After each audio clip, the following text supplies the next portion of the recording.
ఎక్కడ ఏది జరిగినా కంట్రోల్ రూమ్ కి సమాచారం కావాలి.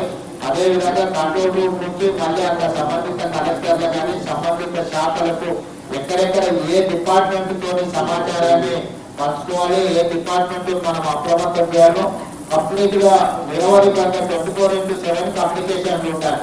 కమ్యూనికేషన్ ఉంటే మనం ముందస్తుగానే జరగాల్సిన సమస్యని కొంత మనము అడ్రస్ చేయడానికి ఉంటుంది. ఎక్కడైనా లోతట్టు ప్రాంతాలు ఉండి ఇలాంటి సమస్య వస్తుందంటే ఆ కుటుంబాలను తక్షణమే సేఫ్ జోన్ కి తరలించాలి. అదేవిధంగా రిలీఫ్ క్యాంపులను కూడా నిర్వహించి వాళ్ళకి కావాల్సిన ఫుడ్ కానీ మెడిసిన్స్ కానీ ఏదైనా సమస్యలు వచ్చినా కూడా ఇమ్మీడియట్ గా వాళ్ళని ఇచ్చేయాలి. ఎక్కడ కూడా ప్రాణ నష్టం జరగడానికి లేకపోతే పశు సంపద నష్టం జరగడానికి అవకాశం లేకుండా అప్రమత్తం ఉంచాలి. ఎక్కడ కూడా ప్రాణ నష్టం జరగడానికి వీల్లేదు.